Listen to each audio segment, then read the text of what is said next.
All right, we're recording. We're doing lesson 2.5 day 1 today on long division and the remainder theorem.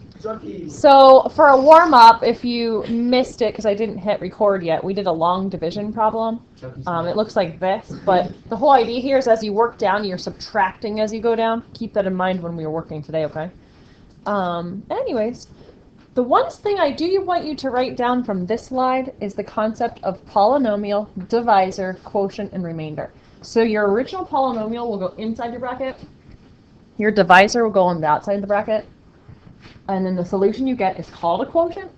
And what you have way down at the bottom, like what you're left with when you're done dividing, is called your remainder. So when we have a quiz next week, on Wednesday, I believe. Yeah, next Wednesday, you'll have a blank for your quotient and you'll have a blank for your remainder.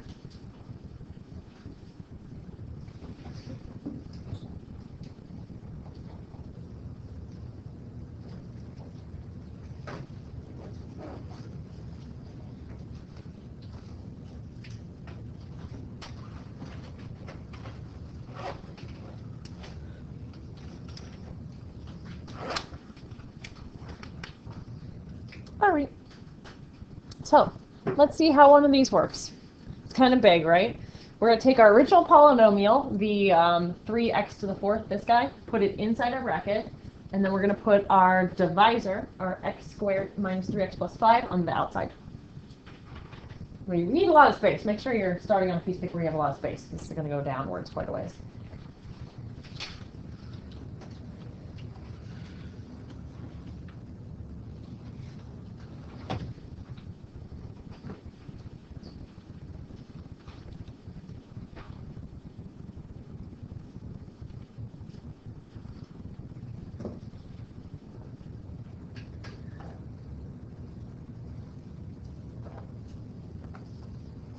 All right, so the first thing I ask myself is what can I put up here that would multiply by an x squared to get a 3x to the fourth? Does anybody know? What could I put up here that would multiply by an x squared to get 3x to the fourth? 3x squared, yes. And to determine where you put that, where you want it lined up, is you put it above the x squared term, because it is x squared. So 3x squared, I'm going to write right above the 0x squared spot.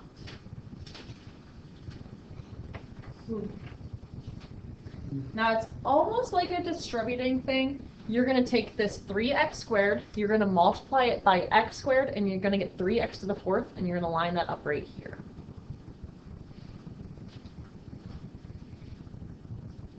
But you're not done. You have to take the 3x squared, you have to multiply it by the negative 3x, and get negative 9x cubed. And then you have to take your 3x squared, multiply it by the 5 to get 15x squared. Does it make sense what we've done so far? Then you get to draw your line.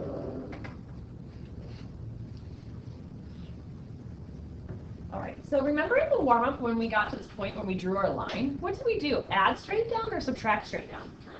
And that's where it gets confusing. We have to subtract down this whole polynomial that I just stuck in parentheses. And when you're subtracting a polynomial, doesn't that negative kind of distribute throughout?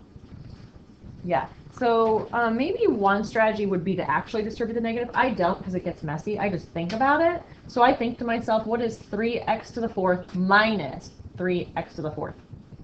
0. And I don't even bother writing the 0 down, but that is a 0 right there. Then I think to myself, what is negative 5x cubed minus negative 9x cubed? So we're basically going to be adding the 9. Everyone agree? You can put a little plus there if that helps you, but we are basically going to be adding 9, and that'd be 4x cubed. And then what is a 0x squared minus 15x squared? Negative 15x squared. So any questions how that works? That is tricky because you are subtracting that polynomial. So if it would help you, you could just distribute the negative sign to everybody and add straight down once you have done that. That would work. Okay, we have our next decision to make. So we're going to figure out who goes here. I'll use a different color. How about green? We have to think, what can I put here to multiply by x squared to get 4x cubed? We definitely need a 4, right? Oh, they must be doing those silly plays downstairs again. 4x is what we want to go with.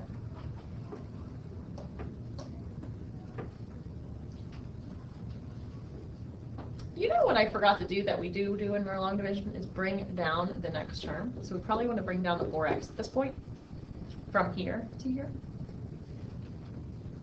All right, let's begin our multiplying.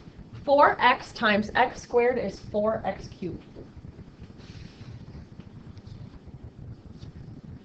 4x times negative 3x is negative 12x squared. And 4x times 5 is 20x. Did you follow what I did? Did I go too fast? We're going to subtract down that whole polynomial. It gets hard. I write too big, I run out of space. That might help a little bit on space. I can extend the page a few times there.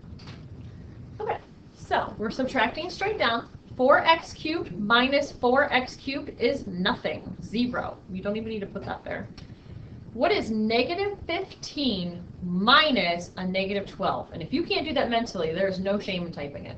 Negative 15 minus negative 12. So it's like a plus 12. Negative 3. Yep. And then we have a positive 4x minus a 20x. Negative 16x. And we have one more guy to bring down, a negative 6. And this will be our last step. Finding our very next term and sticking it up here. And then we'll have our quotient figured out. Just have to get our remainder. Put this up out of the way.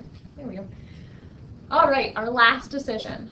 What could I place right here? I'll use a different color. I want blue. What could I place right here so I can multiply by x squared to get a negative 3x squared? No. It's just going to be a number. We already have an x term, so it's just going to be a number. What were you going to say? 3? Very close. Negative 3. Negative 3. If I have a negative 3 right here, negative 3 times x squared would be a negative 3x squared. My mouse right there is kind of bothering me. There we go. And then negative 3 times negative 3x is a positive 9x.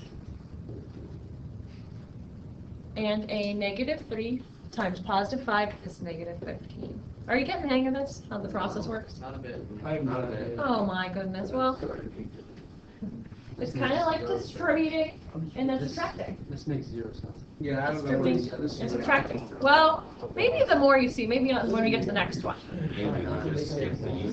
No, skipping the unit's not an option. All right, so we have negative 3x squared minus a negative 3x squared. So it's basically adding the opposite, adding a positive. So that's gone. That's a 0.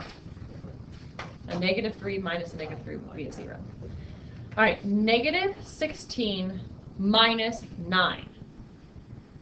If that's something you can't do mentally, type it in. Negative 16 minus 9. Negative 25x. And then a negative 6 minus a negative 15. That's going to be positive 9. So since you have a complete polynomial here, you're done. That's called your quotient. I just put like Q double dot, or that's my quotient to identify it. And since you're done down here, you put a remainder. I just call it R colon to label my remainder. And you're done. You're done. You have your quotient and your remainder. Now, if you absolutely want to check yourself, and this would take a lot of time, so nobody would probably want to. I'm not going to make you check yourself. You would multiply the quotient by the dividend, and then you'd add the remainder, and you'd get your original. That's how that works. If you wanted to check, you would multiply these two together and add in this one. We're not going to check. That would take forever. Do you even know how you would multiply these two together? No. A 3 by 3 box. A 3 by 3 box would be a big box. 3 by 3. Can you do it? No, it would take forever. I need to teach you division, not checking. All right, let's try another one. I think the more you see, the better. Oh, this talks about checking. You can check by multiplying and adding the remainder. Just told you about that. All right, this one's a little bit smaller. That's the good news. Oh, good. Thank goodness. And I have some good news for you. If you're looking for some light at the end of the tunnel and some happy sunshine news, tomorrow we're going to learn how to do a problem like this using synthetic division, which is why learning that synthetic division last week was so important. That's where it's going to come into play. What? What? Let's do it. Lettuce box. What? Lettuce box. We're A talking about lettuce box. I'm sorry. lettuce. No, lettuce. Moving along. All right, so did you write down yet? Need a second? Oh, we're doing recording? What can we multiply by x to get an x cubed? So I'm looking at this and I'm looking at this. What can I multiply by x to get an x cubed? X squared, yes. And so you're going to line that up above your x squared terms. You don't want to put that here. You want to put it right here. X squared. Okay? There we go. How does my mouse keep getting in my way? It's kind of strange. There we go. So now here's what you're going to do. You're going to multiply this times this and this times this. It's almost like a distribute, okay? X squared times x is x to the third. X squared times negative 2 is negative 2x squared.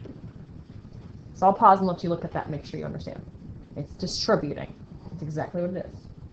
Yeah? Where'd you get the x squared? I thought to myself, what could I multiply by this x to get x cubed? We're dividing it. So in other words, what is x cubed divided by x? X cubed divided by x is x squared if you take one x away from it. Does that help a little bit? No. X cubed, here, I'll write it out like this. X cubed divided by x is x squared. Remember bigger minus smaller? Remember that? Okay. Now we're going to draw our line across. We're going to put a minus sign and some parentheses because we're subtracting off that whole polynomial. Take your earbuds out, Sam. Well, come on. He's listening to a YouTube video. Yeah, doubtful. He's listening to Little Pump. No, I do not listen to it. All right. I was listening to the last math lesson. X cubed minus x cubed is 0. That better be 0 right there. We're setting that up to be a 0. Here's what we need to think about. What is 5 minus a negative 2? 7. And we're going to bring our next term down, our negative 7x. Each step you bring one more term down, just like long division of normal numbers. Okay, here's what we got to think. 7x squared. 7x squared divided by x would be what? In other words, what could I multiply by x to get 7x squared? A 7 and x, yep. So I'll use green.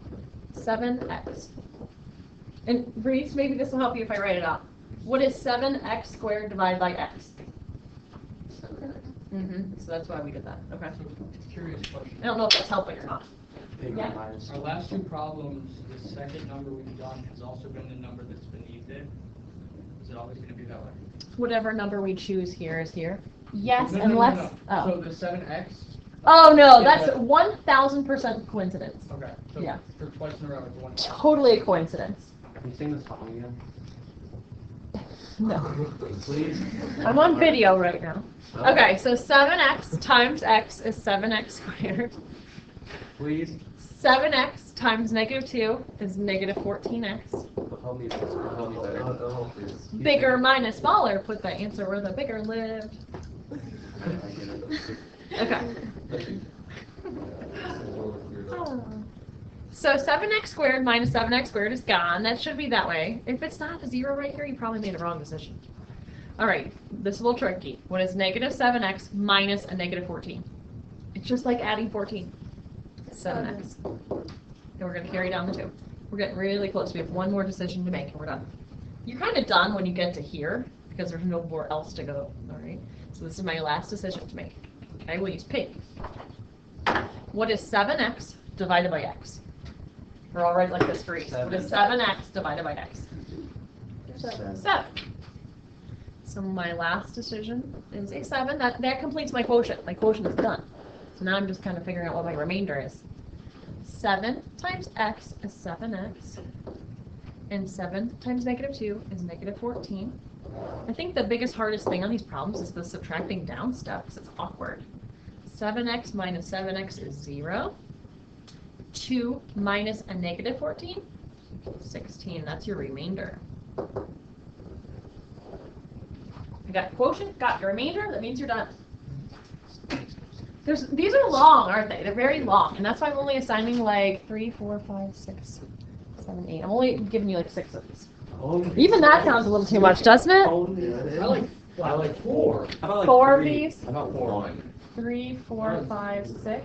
How about we do 3 through 7?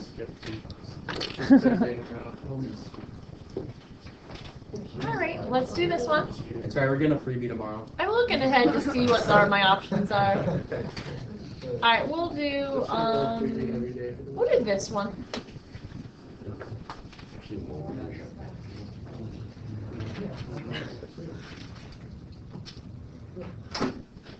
We'll make this one our last long division problem, and then we'll finish the day with talking about the remainder theorem. All right, so my setup will have my x plus 2 as my divisor, my x cubed minus x squared plus 4x minus 10 as my original polynomial.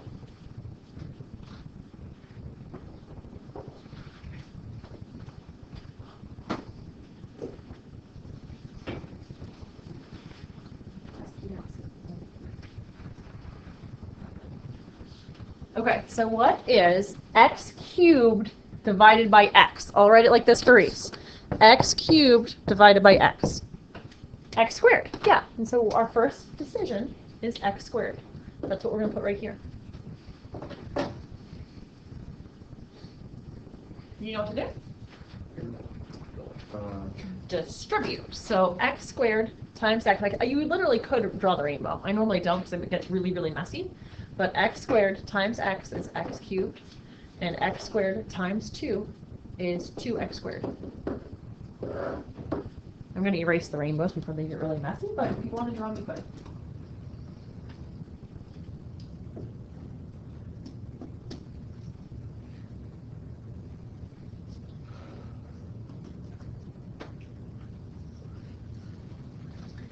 All right, we're subtracting down. We have this parenthesis here because that's a polynomial that's like that needed subtracted. X cubed minus x cubed is 0. Ooh, this is tricky. What's a negative 1x squared minus a 2x squared? -3. It's negative 3x squared. You see, you have negative 1, you're subtracting off 2. Be careful with your little mental math. Bring down your 4x. Oh, Ryan, this is one where they're not going to match. So you're going to ask yourself, what is negative 3x squared divided by x? All right, like this. Negative 3x squared divided by x. Negative 3x. This has to be a negative 3x. Are you okay with that decision we came up with? Oh, yeah. Yeah? Because it's like one of these x's goes away, but you still have the negative 3 there. Okay. Negative 3x times x is negative 3x squared. And negative 3x times 2 is negative 6x. And we're subtracting straight down. Are you starting to have fun with these? Nope. No. Aww. All right. Negative 3x squared minus negative 3x squared is 0. What is 4 minus a negative 6? A 10. Very good. You're getting better at subtracting, if nothing else. Becoming professional subtractors. I really have one more decision to make, so we have one more spot up here. And we'll have our quotient. You know what it is? What is 10x divided by x? Just a 10. So positive 10 needs to go right here. 10 times x is 10x. 10 times 2 is positive 20. And subtract straight down that whole polynomial. So our quotient is just selected. So our quotient is whatever negative 10 minus 20 is. Or I'm sorry. Yeah, this is our quotient. I listened to her question and answered the question wrong. That's our quotient. Yep. And our remainder is whatever negative 10 minus 20 is negative 30.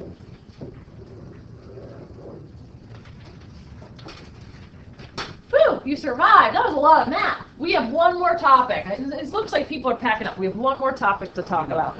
The remainder theorem. Yeah. How'd you get the negative 30? Yeah. Oh, yeah. The negative 30 comes from, okay, so 10x minus 10x was 0. You might be confused because I lined it up wrong. This is where it actually should have lined up.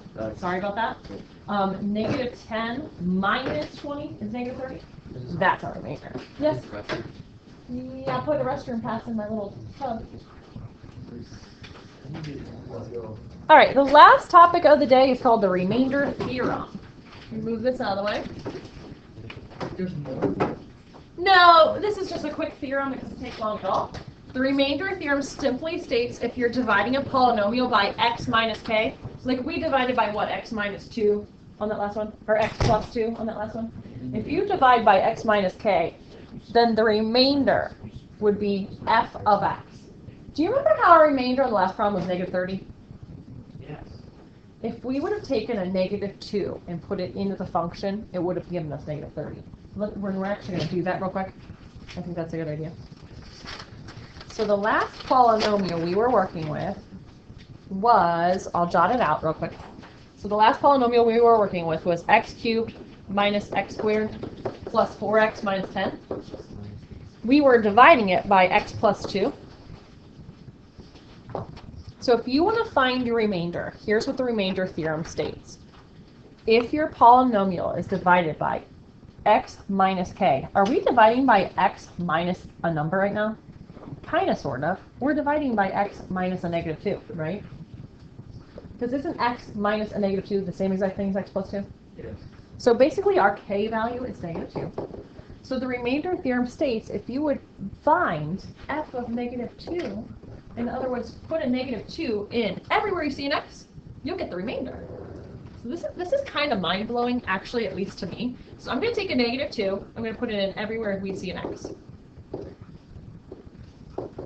Grab your calculators if you haven't got them out yet today. I'll type that in for me. That's a 10. It's going to give you the remainder. It's going to give you negative 30. It's crazy.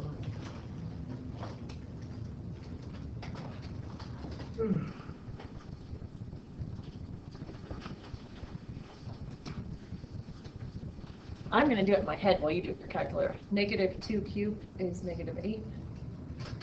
Minus negative 2 squared would be 4. Plus the negative 8 minus 10. I'll scroll a little bit. Negative 8 minus 4 is negative 12. Minus 8 minus 10. Negative 12 minus 8 is negative 20. Minus 10, and that's negative 30. Crazy! Isn't that cool? So you just type the number in the equation and got the remainder. What? Remainder theorem, that's how it works. Well, that'll lead us into stuff we're doing later in the week.